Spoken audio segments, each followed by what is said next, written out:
할렐루야. 우리에게 봄을 주시는 하나님을 찬양합니다. 봄이 오는 춘 3월입니다. 그런데 또 중동에 전쟁이 일어나고 세상이 어수선해지는 것 같습니다.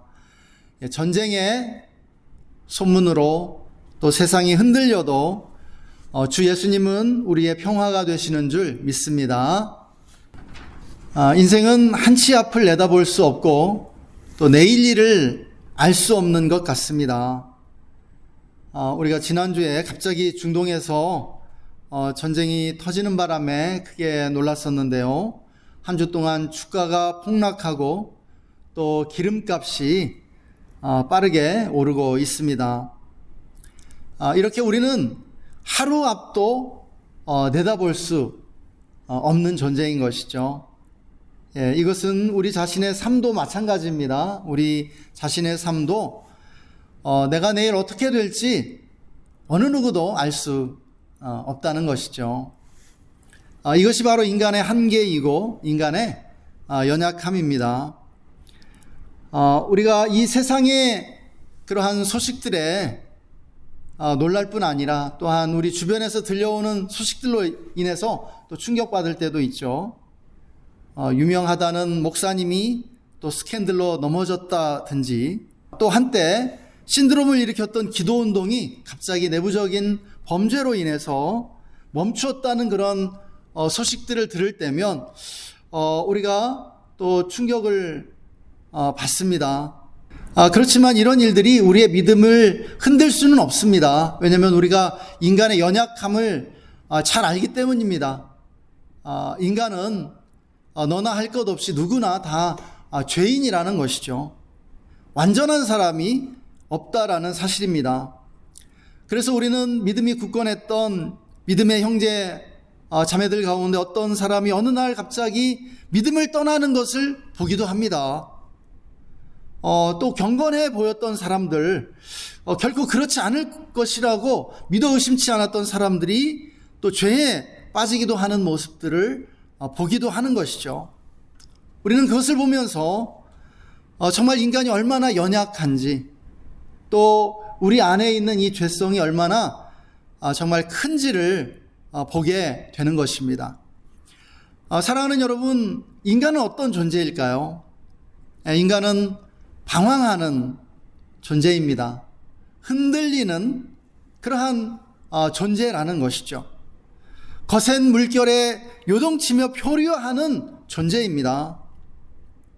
그래서 오늘 본문은 우리는 다 양 같아서 각기 제 길로 갔다라고 그렇게 말씀해 주고 있는 것을 우리는 보게 됩니다. 우리는 다 양 같은 존재들이라는 것이에요. 각기 제 길로 그냥 자기 가고 싶은 대로 가고 있는 그런 양 같은 존재가 바로 인간이라는 존재입니다. 나는 달라 이렇게 말할 수 없다는 것이죠. 인간의 죄성, 인간의 연약함을 우리는 생각해야 합니다. 모든 사람은 환경의 힘에 지배를 받고 있고요. 그래서 그 환경 속에서 받게 되는 그러한 유혹 시험에 큰 영향을 받게 되는 것입니다. 나라고 다르지 않다는 것이죠. 우리 인간은 얼마나 죄의 유혹에 약한 존재인지 모릅니다. 우리가 죄의 유혹에 약한 존재라는 것을 늘 기억해야 하는 것이죠. 그래서 자기도 자기를 알 수 없는 존재가 바로 인간입니다. 우리들입니다. 그렇기 때문에 우리는 누구나 지나치게 확신해서는 안 된다라는 것이에요. 누구도 자신을 믿을 수 없다는 것이죠. 여러분 자신을 믿지 마시기 바랍니다. 제가 최근에 읽고 있는 또 책이 있는데 신락원이라는 책입니다. 아담과 하와가 낙원을 상실하는 그 이야기죠. 그 이야기의 주된 내용인데 앞뒤로 또 천사인 그 루시퍼가 타락하고 천사들이 타락하는 이야기로부터 이렇게 쭉 이야기가 전개되고 있습니다. 우리 인류의 최초의 부모였던 아담과 하와도 자신들이 타락하리라고는 상상해보지도 않았다는 것입니다. 그리고 인류 역사상 지금까지 존재했던 그 수많은 지도자들과 형제 자매들도 자신들이 넘어지기 전까지는 꿈엔들 자기가 넘어지리라고는 생각하지 않았다라고 하는 것이에요. 사랑하는 여러분, 사탄은 이렇게 지나치게 확신하는 사람, 자신감이 넘치는 사람, 자기는 다른 사람들과는 다르다고 굳게 믿는 사람들을 너무나 좋아한다는 사실입니다. 왜 그럴까요? 그런 사람들일수록 사탄이 쉽게 넘어뜨릴 수 있기 때문이라는 것이죠. 잠언은 교만이 패망의 선봉이라고 가르쳐 주는데요. 이 말씀이 틀리지 않습니다. 지나치게 확신하고 지나치게 자신감 있어 하는 사람이 바로 교만한 사람이라는 것이에요. 이렇게 우리는 회의하고 의심하는 가운데 우리의 길을 찾아야 합니다. 고민하고 또 고민하면서 갈등하면서 우리의 길을 더듬어 찾아가야 한다는 것이에요. 이렇게 길을 찾지 못할 때 방황이 끝나지 않기 때문입니다. 길을 찾아야 돼요. 길을 찾으면은요, 우리는 방황을 어느 정도 정리하고 우리가 앞으로 나아갈 수 있게 되는 것이죠. 갈 바를 알지 못하고 이리저리 떠도는 사람들은 길을 찾지 못했기 때문에 그렇게 하는 것입니다. 각기 제 길로 갔던 이러한 양들은 길 잃어버린 양들이라는 것이에요. 길은요, 곧 방향을 의미합니다. 길은 방향을 가지고 있다는 것이에요. 방향이 없는 길은 없는 것이죠. 인생은 방향이 중요하다는 그러한 말이 있습니다. 우리는 곧은 길, 바른 길을 찾아야 합니다. 우리가 찾아야 할 길이 어디에 있을까요? 우리는 어디로 가야 하는 것일까요? 오늘 본문은 길 잃은 양과 같은 우리를 찾으러 예수 그리스도가 오셔서 우리 대신 죄의 짐을 지고 죄로 말미암는 고난과 죽음을 당하실 것을 예언해 주고 있는 말씀입니다. 예수님 오시기 700년 전에 이사야 선지자를 통해서 주신 예언의 말씀인데요. 이 예언의 말씀은 예수님의 삶을 통해서 정확하게 성취되었습니다. 여러분, 700년 전이라고 하면 지금 우리로 따지면은 고려시대입니다. 고려시대. 까마득히 먼 옛날이에요. 그런데 예수님 오시기 700년 전에 이사야 선지자가 예수님에 대해서 아주 정확하게 말씀해 주고 있는 것이죠. 그래서 이 말씀은 복음을 담고 있습니다. 예수님은 길 잃어버린 우리에게 오셔서 무엇을 해주시려고 하셨는지 아십니까? 길이 되어주시려고 하신 것입니다. 예수님은 우리를 위한 길이셨습니다. 여러분, 한 번이라도 길을 잃어버려 본 적이 있습니까? 길을 잃어버린 그러한 경험들이 여러분에게 있는지 모르겠습니다. 길을 잃어버린 사람은요, 스스로 길을 찾지 못합니다. 일단 길을 잃어버린 순간 패닉 상태에 빠져서 공포 때문에 이성적 사고를 할 수 없게 되고요, 또 방향 감각을 잃어버려서 어디가 어딘지 분간할 수 없기 때문이죠. 그래서 길을 잃어버린 사람은 반드시 누군가의 도움과 안내를 필요로 하게 됩니다. 그런데 인류 최고의 지혜를 담고 있는 이 성경은 우리에게 예수 그리스도가 곧 길이시라고 가르쳐 주고 있는 것이죠. 우리는 길이신 예수님의 안내를 받아서 예수님 안에 있는 참된 길로 나아가야 할 줄 믿습니다. 예수님만이 우리의 유일한 길임을 믿으시기 바랍니다. 우리가 예수님께로 가야 하는 이유를 오늘 본문이 우리에게 가르쳐 줍니다. 주님이 우리의 죄의 문제를 해결해 주시고 죄를 용서해 주시기 때문이라는 것이에요. 여러분, 믿으십니까? 여러분, 죄는 인간의 삶에 방황을 유발합니다.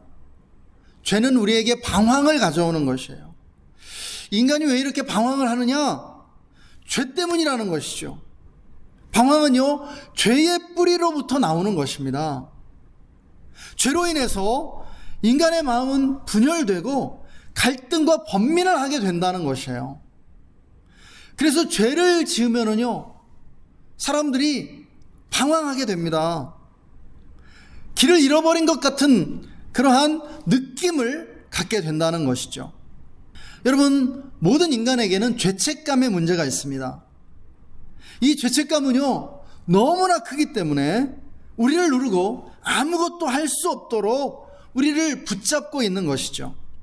그래서 길 되신 주님이 우리에게 오셔서 우리를 누르고 있는 이 죄의 멍에를 깨뜨리시고 우리를 해방시켜 주신 것입니다. 예수님이 우리를 해방시켜 주셨어요. 우리가 이 은혜를 누려야 할 줄 믿습니다.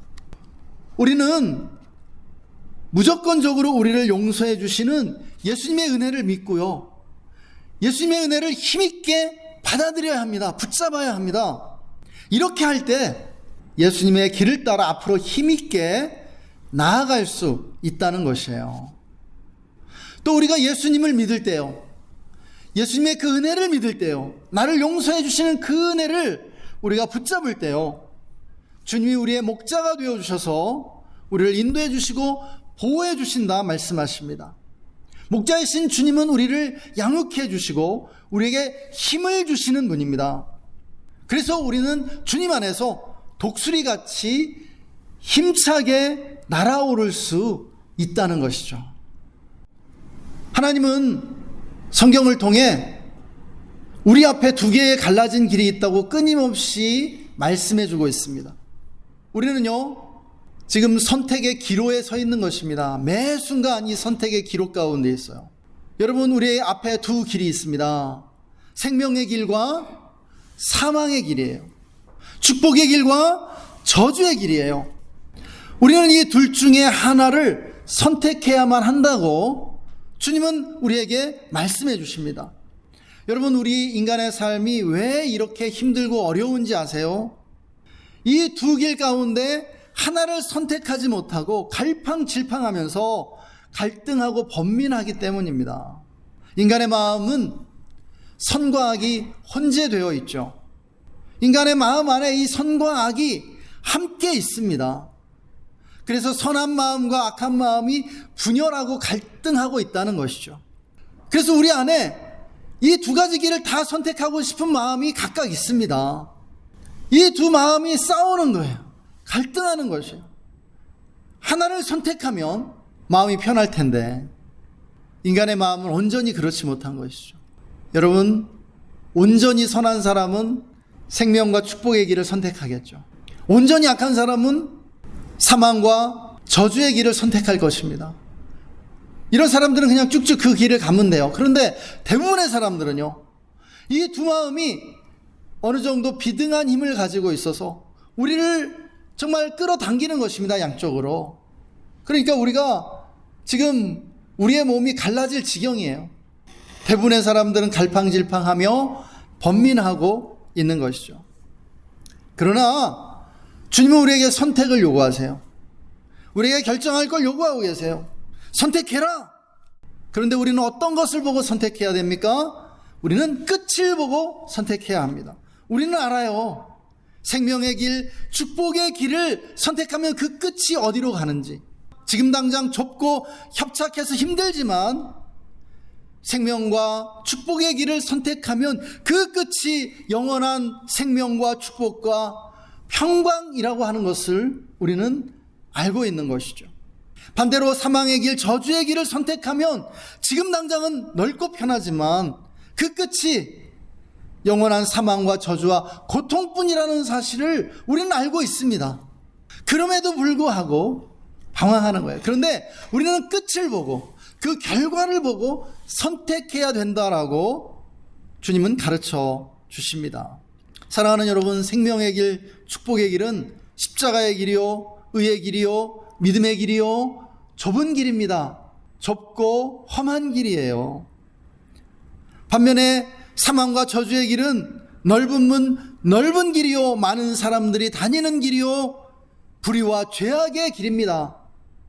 내 욕망을 따라 사는 삶의 길입니다. 그러나 그 끝을 생각하고 그 끝을 보면서 우리는 선택해야 한다는 것이에요. 우리는 어디에 하나님의 생명과 축복과 평화가 있는지를 생각해야 합니다. 하나님의 말씀은 예수님을 믿고 순종하는 길, 좁고 그 험한 길로 가라고 우리에게 가르쳐 주십니다. 우리가 예수님을 통해 가야 할 길은 사명의 길입니다. 우리가 길 되신 예수님을 따라 갈 때에 걷게 되는 생명과 축복의 길은요, 사명의 길로, 부르심의 길로 이어지고 있습니다. 주님은 지금 우리를 부르고 계십니다. 우리 모두는 부르심을 받고 있는 것이죠. 그것이 곧 사명입니다. 부르심입니다. 우리 각자에게는 나름의 사명이 있다는 사실을 우리는 알아야 합니다. 우리는 믿어야 합니다. 여러분, 사명이란 무엇입니까? 예수님의 부르심입니다. 사명은 부르심입니다. 지금 주님이 나를 어디로 부르고 계십니까? 주님이 나를 어디로 인도하고 계시는 것일까요? 우리는 늘 주님께 묻고요, 주님의 음성을 들어야 합니다. 주님은 지금 우리를 사명의 길로 인도하고 계신 것이죠. 여러분, 사명에는 두 가지가 있습니다. 모든 사람을 향한 일반적이고 보편적인 사명이 있고요, 그리고 또 한 가지, 나 한 사람을 위한 특별한 사명이 있다는 것이죠. 성경이 가르쳐주는 모든 사람을 향한 일반적이고 보편적인 사명이 있는데요, 무엇입니까? 하나님을 사랑하고 하나님께 순종하는 것이죠. 또 하나님을 영화롭게 하고 하나님께 영광 돌리는 삶입니다. 그것이 바로 우리 모든 사람들이 받고 있는 사명이에요. 그런데요, 나 한 사람에게 주시는 하나님의 특별한 부르심이 있다고요. 여러분, 그것이 무엇인지 아세요? 지금 내가 서 있는 자리에서 최선을 다해 살아가는 것입니다. 성실하게 살아가는 것이에요. 지금 내가 서 있는 자리가 하나님의 부르심의 자리라고요. 여러분, 우리 모두가 지금 부름받은 곳, 소명받은 곳에 있습니다. 그리고 내가 부르심받은 이 자리에서 지금 내가 해야 할 일을 최선을 다해서 하는 것이에요. 그런데요, 여기서 멈추는 것이 아닙니다. 여러분, 하나님은요, 지금 우리를 미래의 사명을 위해서 인도해 나가고 계세요. 여러분, 지금 현재는요, 미래의 사명을 위해 준비되고 있는 시간입니다. 지금 내 자리는 미래의 그 사명을 위해서 하나님께서 준비시키고 있는 자리라는 것이죠. 우리는 미래의 부르심을 향해 나아가야 합니다. 이 미래의 사명은 우리가 하나님께 지속적으로 묻고 주님의 음성을 듣지 않으면 안 됩니다. 여러분, 나를 향한 미래의 사명, 이 미래적 사명은요, 우리가 날마다 매 순간 하나님께 묻고 하나님께 듣지 않으면 안 된다고요. 왜냐하면 우리 모두가 나의 미래를 알 수 없고요, 내가 미래에 뭘 해야 될지 알지 못하기 때문입니다. 하나님만 알고 계시기 때문이에요. 대부분의 사람들이 알지 못해요. 그래서 우리는 끊임없이 하나님께 물어야 됩니다. 하나님, 나를 어디로 인도하고 계세요? 내가 뭘 하길 원하세요? 말씀해 주세요라고 기도해야 하는 것이죠.